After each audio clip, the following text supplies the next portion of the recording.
Hello and welcome to the Autocar Show. Now these days everybody's talking about diesel power and diesel engines are really the workhorses. But every now and then you want a punchy petrol engine to drive. But with the way fuel prices are, we need one that's really economical. Well, that's exactly what Volkswagen are setting out to do, give you an economical petrol engine that's fun to drive with the 1.4-litre TSI in the Jetta. Now what better way to test that engine except for when the roads are really empty.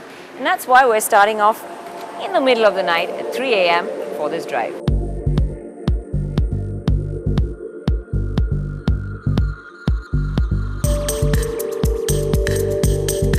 Volkswagen did a bit of forward thinking to launch a petrol car amidst a market tilted towards diesel. But looking at the future, it's a good hedge. The government is going to bridge the gap between petrol and diesel one way or another.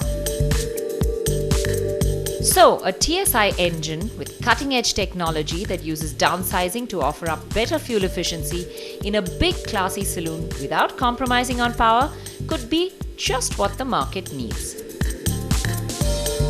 Now, after having driven the Laura's 1.8 TSI, which we just loved, we had quite a few expectations from the Jetta TSI.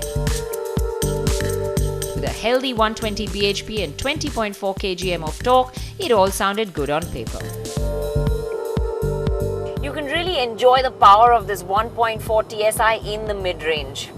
Like all typical turbo engines, initial response is not too great, especially when you lift off and put your foot down again.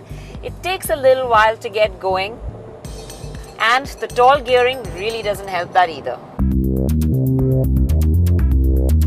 There is really no replacement for displacement, and this just doesn't have the bottom-end torque of the 1.8 TSI. But that will matter pretty much only to enthusiasts. To the everyday driver, this engine will have adequate power, and it responds well once you are past the 1500 RPM mark. The gears are really tall and you get to 3-digit speeds in second. You can pull cleanly to the 5500 RPM mark, and then the power tapers off a bit. Where you do notice the lag is when you want to get a sudden move on. Then you do have to downshift to get going again. The good part is that the gearbox is slick and nice to use, so you can have some fun going up and down the gears to keep the car in the power band. When I say tall gearing, here's what I mean. In second gear, you can pull all the way up to like about 110.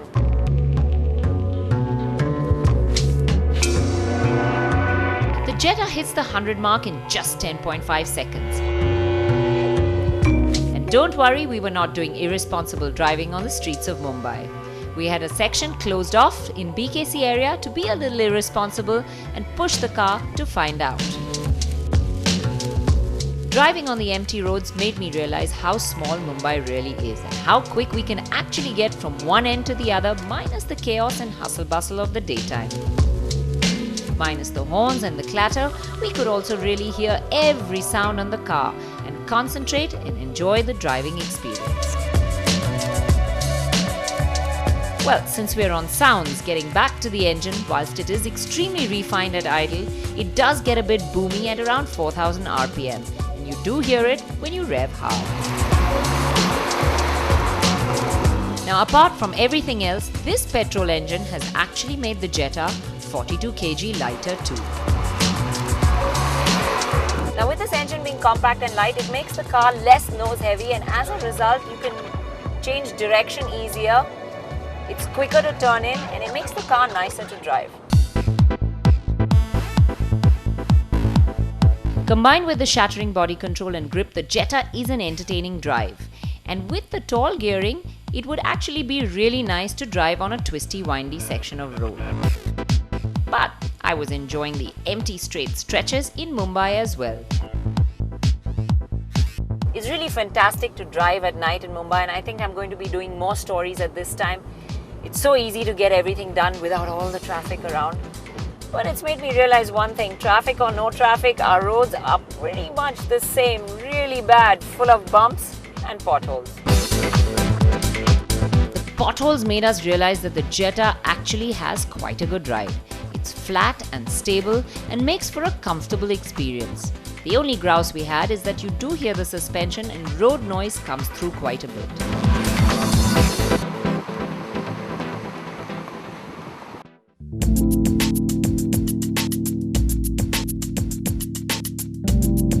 Other than the big change under the hood, the Jetta remains very much the same, outside and inside. The interior feels like a mini Passat, with good plastics and great finish. The front and rear seats provide ample space, and it comes with a pretty decent list of equipment too. However, this petrol engine will only be available in manual and in the Trendline and Comfortline variants. Prices are not announced yet, but we think Volkswagen with the smaller motor will price it below the Laura to make it a tempting buy. Well, dawn is breaking and our drive has come to an end. It's been great fun driving on empty roads in the middle of the night in Mumbai streets. And we've really had a good chance to check this engine out. It's not as much of an enthusiast's engine as the 1.8 TSI in the Laura, but if you want practicality, efficiency and performance in one package, this one is it.